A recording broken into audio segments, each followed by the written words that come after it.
یہ سارے عنوان سے باپ کے بیچ میں گفتگو ہوتی ہے، اس لیے کہ موت تو ماں کو بھی آتی ہے، باپ کو آتی ہے۔ آپ جانتے ہیں کہ اللہ نے کہا ولی والدیہ احسانا، احسان کرو والدین کے لیے، اس لیے کہ بہت بڑی نعمت ہے والدین، اس کے لیے کئی بار میں عرض کر چکا ہوں کہ نبی کی بارگاہ میں آیا ہوا گناہگار بندہ اور وہ کہہ رہا ہے کہ یا رسول اللہ میں بہت گناہگار ہوں، کیا کروں؟ کیا کوئی راستہ ہے بخشش کا؟ کہا جاؤ تمہارے والدین زندہ ہیں؟ کہا نہیں، ماں مر چکی، باپ زندہ ہیں۔ کہا جا کے باپ کی خدمت کرو۔ کہا خدمت کا ہاں، باپ کی خدمت کرو، اللہ تمہارے گناہوں کو کم کر دے گا اور بخشش کر دے گا۔ جب وہ چلا گیا تو بیٹھے ہوئے لوگوں سے خطاب کر کے نبی نے ایک عجیب لہجے میں کہا کہ کاش اس کی ماں زندہ ہوتی تو پھر کیا ہوتا؟ کہا اس کے گناہ اور جلدی کم ہو جاتے۔ تو کہنا صحیح ہے کہ یہ ایسی نعمت ہے والدین کے عنوان سے کہ جسے بہرحال ہم کبھی ہونے کے بعد پا نہیں سکتے، دوسری ماں کوئی ہو نہیں سکتی۔ تو آپ ظاہر ہے کہ اس کا احترام زندگی میں لازم ہے، لیکن موت تو آئے گی، سب کو آئے گی، لیکن زندہ رہتے ہوئے نعمت الہیہ کی قدر کرنا یہ عقل مندی بھی ہے اور صاحب ایمان کی علامتوں میں بھی ہے۔ نعمتوں کو کھونے سے پہلے اسے نعمت سمجھنا اور اس کی قدر کرنا، اس لیے کہ نعمتوں کے رہتے نعمتوں کا احساس نہیں ہوتا، نعمتوں کے کھو جانے کے بعد اس نعمت کا احساس ہو جاتا ہے جب بندہ نعمتیں کھو دیتا ہے۔ اس لیے کہ ہر لحاظ سے آپ جانتے تمام نعمتیں اللہ کی ہیں، جتنے بھی آپ دنیا میں کائنات میں مادی حیثیت سے نعمتیں دیکھتے ہیں، مطلب آفتاب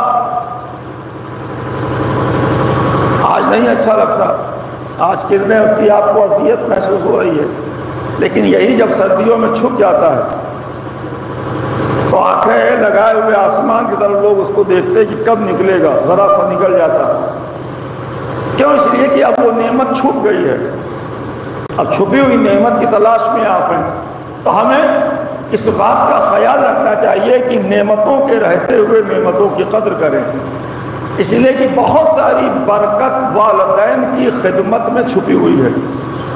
اس لیے کہ جانتے ہیں والدین کی وہ اہمیت ہے آپ کے بیچ میں کہ اگر کسی چیز کو آپ، کسی پودے کو آپ لگا رہے ہیں، نرسری کر رہے ہیں، تو یہ نہیں ہے کہ بغیر دھوپ کے اسے آپ بہا لے جائیں، اور یہ بھی نہیں ہے کہ بغیر پانی یا بغیر شبنم کی نمی کے اس کو بہا لے جائیں۔ اسے شبنم کی نمی بھی چاہیے، دھوپ کی تمازت بھی چاہیے۔ جب دونوں مل جاتے ہیں تب یہ تنے بڑھتے ہوئے دکھائی دیتے ہیں۔ بھائی اسی صورت قدرت نے نسلوں کو بڑھانے میں بھی رکھا کہ ماں کی شکل میں شبنم کی نمی رکھی، باپ کی شکل میں آفتاب کی دھوپ رکھی، اور دونوں کو ملا کے ان کو پروان چڑھایا۔ اسی لیے کہا جاتا ہے کہ جب ماں اس دنیا سے رخصت ہوتی ہے تو ہم تو ماں سمجھتے ہیں رخصت ہو گئی، اللہ کہتا آ رہی ہے وہ بیوی، وہ خاتون جس نے میرے 3 بندوں کی پرورش کی ہے، فرشتے ان کا استقبال کرو، ان کے لیے جنت میں مقام کی تلاش کرو، اس لیے کہ اس نے 3 بندوں کو میرے پالا ہے۔ اب یہ ہماری اپنی جو بھی کجی ہے، کمی ہے کہ ہم دنیاوی معاملات میں الجھ کے وہ توجہ نہیں دے پاتے جتنا دینا چاہیے، اور اسی لیے بزرگوں نے کہا ہے کہ عجیب بات ہے کہ ایک ماں اکیلے 10 بچوں کو پال دیتی ہے اور وہ 10 بچے مل کر ایک ماں کو نہیں پال پاتے۔ تو یہ ہماری بے توجہی کی منزل ہوتی ہے کہ ہم اسے سمجھ نہیں پاتے۔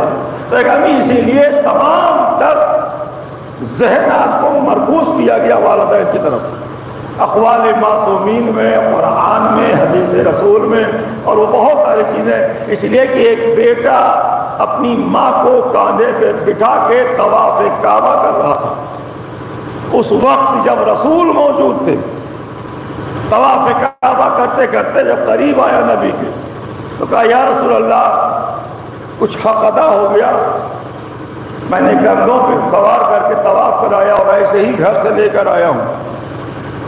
تو نبی نے کہا میں اتنا سمجھ لے کہ تیری ایک شب میں طبیعت خراب ہوئی اور تیری ماں پوری رات جاگتی رہی تیرے لیے، اتنا تو نے کیا۔ وہی چھٹے امام نے بھی کہا تھا کہ جب خدمت کر کے ماں کی بچہ پہنچا کہ مولا میں نے بہت خدمت کر دی، کیا کوئی حق ادا ہو گیا؟ کہا حق نہیں ادا ہوا، نہ حق ادا ہوتا ہے، اس لیے کہ جب تک والدین ہیں تب تک دست و ہاتھ سے خدمت کریے، اور جب اس دنیا سے چلے جائیں تو پھر ان کے لیے دعا کریے۔ دعا کا مطلب ایصال ثواب اور تمام و نماز ہدیہ والدین جو بھی عید میں اہتمام کیا گیا ہے۔ تو امام نے کیا کہا؟ یہی نا، بچے جانتے ہیں کہ امام سے آنے والے بچے نے کہا کہ میں نے ماں کی بڑی خدمت کی ہے، حق ادا ہو گیا؟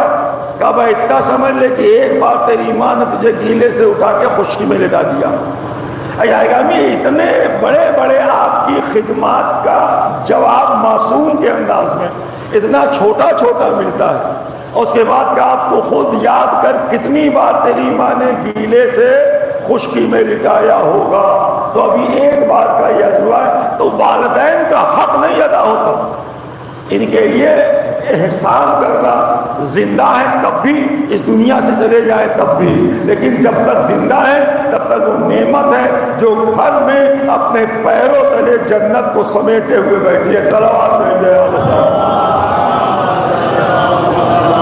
اس لیے کہ برابر آپ سنتے ہیں کہ ماں کے پیروں تلے جنت ہے، تو وہ جنت جو گھر میں موجود ہو، اس جنت کو چھوڑ کر گھر کے باہر جنت کی تلاش نہ کریے، پہلے گھر کی جنت کو لیجئے، اس کے بعد جا کے باہر جنت کی تلاش کریے۔ اگر گھر کی جنت چھوڑ دیا تو باہر جنت ملنے والی نہیں ہے۔